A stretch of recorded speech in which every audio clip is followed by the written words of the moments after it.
So my father's Cuban, my mom's Mexican. Her mom came to this country not necessarily legally. She voted, though, for Donald Trump.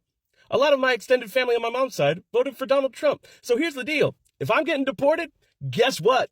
You're coming with me. It's what you wanted. We're going to drain the swamp together. We're going to give you exactly what you voted for. When the ICE officials come for me, guess who's getting ratted out? Congratulations, and I can't wait for the family reunion in Tijuana. Mi gente, mwah, love your faces. See you in hell. If you're a Latino that currently supports ICE, I hope that every time you go reach for some spices, you can only find salt and pepper. I hope that every time you drink a margarita, you don't feel the effects of the alcohol, just the calories and the hangover from the sugar. I hope the next time you hurt yourself, nobody's there to sana curita sana. I hope that every time you reach for a Tapatio bottle, somebody's replaced the insides with Tabasco. I hope the only Spotify stations that work for you are country music. Even though I bet you like that. I hope that every time you're out, you have the opportunity to show an angry white person your proof of citizenship, because you know as well as anybody else, paperwork is what makes you human. I hope that every time you order café con leche, they just give you a cup of leche because, you love things that are white, right? But mostly, I hope you heal whatever self-hatred it is that you have that's making you turn your back on your own people, so you can liken yourself to these people who don't care about you. They don't care about me. They don't care about us. They just care about maintaining power and will utilize you until they are ready to discard you. So, happy healing. Political landscape of Trump's second term has bettered the painful irony. Latino voters who helped propel him to power are now facing the consequences of their vote and turning to very communities they once dismissed for the solidarity. This unfolding drama reviews fractures within families, historical amnesia, and the precocious potential for cross-racial unity in the face of shared oppression. 6 months into Trump's term, Latino voters who delivered him a record 46% of their support are experiencing profound bias remorse. Stories abound of once ardent supporters facing direct harm. Hey guys, welcome back again to my channel. It's so good to have you. Thank you so much for clicking when you saw this video. So I'm going to let some of the videos I've gathered for you guys today roll, then I'll come back with the commentary. Let me know what your thoughts are in the comment. Let's have that conversation. Please consider subscribing to my channel.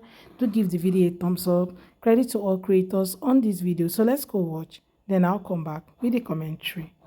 I treat Trump-supporting family members with the same love and respect that I treat the family members that have passed away, because both of y'all are dead, okay? Si tu realidad es tan diferente a la mía, if your reality is so vastly different from mine, you're in a different dimension. Tú has pasado a la dimensión que viene después de la mía. We're not on the same playing field no more. When the president is always tweeting out fucking 2 lies and a maybe, and you still think that motherfucker's playing 2 truths and a lie, ¿qué vale la pena hablar? The only multiverse I like is the Spider-Man one, and I'm not Peter Parker. I could be Miles Morales, Lisa Colonsaya. I saw that we follow each other. Hit me up if anything. But there is no necessity for me to always talk to a person that we're always going to end up in an argument. Come to find out, Latinos for Trump actually meant Latinos for war. Yep, it's happening. It meant Latinos en contra otros Latinos, aka get all the Latinos out of here. It meant I'm Latino, but I don't know my history or Trump's history, so I'm going to vote against my own best interests, okay? And yes, I do have family members that have repented. I have a tío mío, an uncle. He said, I regret my vote. He posted it on Facebook, which is a big deal for a Trump supporter to go on Facebook, because that is their, that's their main social.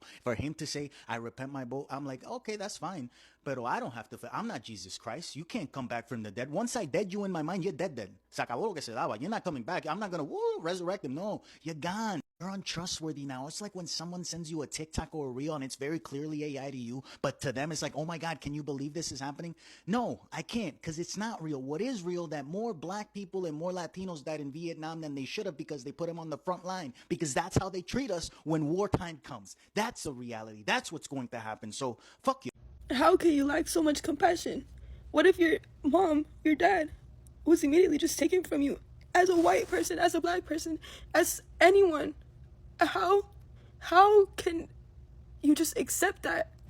This is not, fuck, bro. This is so unreal, and how can people just lack compassion? How?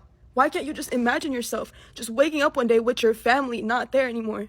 So LA businesses are getting raided by ICE, or some people that are wearing stuff that says ICE on it with their faces all covered up. People are getting ran over. Shots are being literally fired, literally. And this is supposed to be life right now.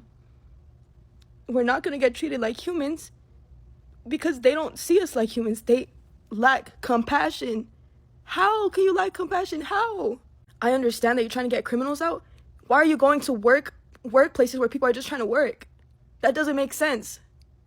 And to Latinos who voted for Trump because you have papers and you're safe and you're okay and you're good, let's not forget that the only reason that you have those papers is because at some point, someone in your bloodline came to this country illegally and got them. The current backlash has ignited fears, intra-community reckonings, family gatherings have become battlegrounds where younger progressive Latinos confront MAGA relatives. Many older voters prioritize inflation and job, believing Trump's populist promises, as Maria Isabel, an Arizona Trump voter, argued. We want America to still be a strong country. Yet Trump's tariff and Medicaid cuts now threaten households, who depend on Medicaid for their disabled daughter and then diabetic care. Some naturalized citizens justify supporting deportation policies, insisting we have to be logical. This country is our home now. This stance ignored Trump's racialized framing of all immigrants as threats, a framing that now includes even green card holders, own community members. Trump Latino mock relatives with phrases like, I told you so. Why MAGA loyalists face social exile, Maria Isabel admits friends have cut her off for supporting Trump, branding it a sin. Why is it that all of my neighbors that are Mexican and immigrated here legally, like we're probably one of the only white families on our street, they all immigrated here legally and they all voted for Donald Trump? Tell me why most of the people I see protesting in the streets are legal citizens. It's so performative. Like to see all these white girls fighting me in my comments when my neighbors who are immigrants, legal immigrants, are supporting Donald Trump. Like, make it make sense. Because every immigrant that I've talked to that's here legally is 100% for what's happening right now. So I guess I'm confused. Because I see all of my white friends protesting because I think it's something fun to do for them. Maybe they're bored, I don't know. But all my neighbors who are hardworking legal immigrants, they're not protesting. No, they're living their lives in America, going to work. They're not burning things. I don't get it.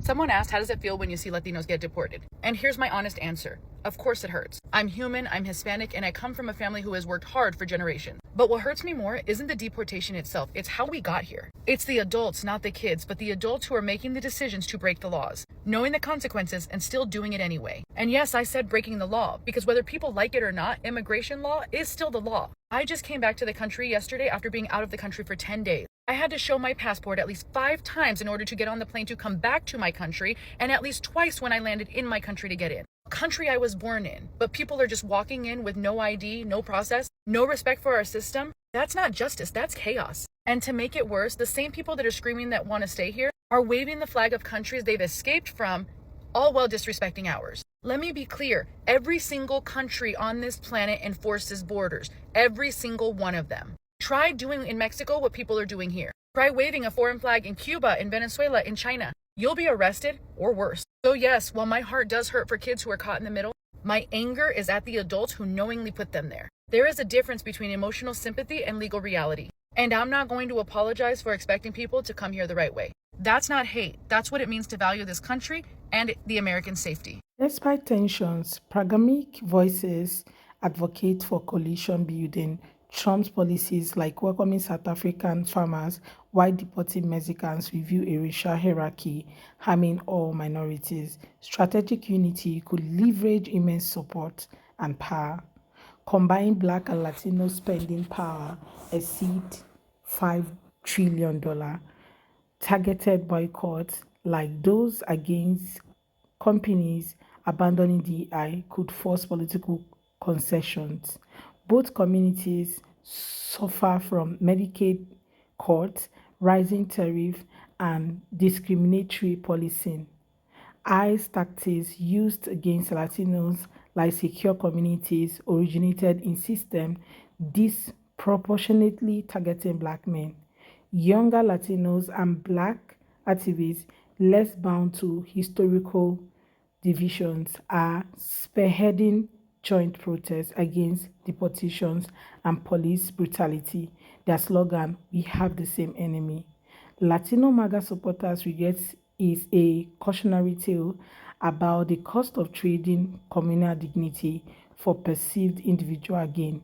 Their appeals to Black communities now test whether solidarity can transcend transactional policies or political scientist Ray McConney argues skin color and the disadvantage that comes with it should be enough to bring the groups together against an administration that weaponizes whiteness. Yet, true alliance requires more than emergency outreach. It demands acknowledging past complexity and centering the voices of those long fighting state violence. The unfolding crisis may yet forge a powerful coalition, but only if both communities confront a shared truth. In Trump's America, no minorities belonging is guaranteed.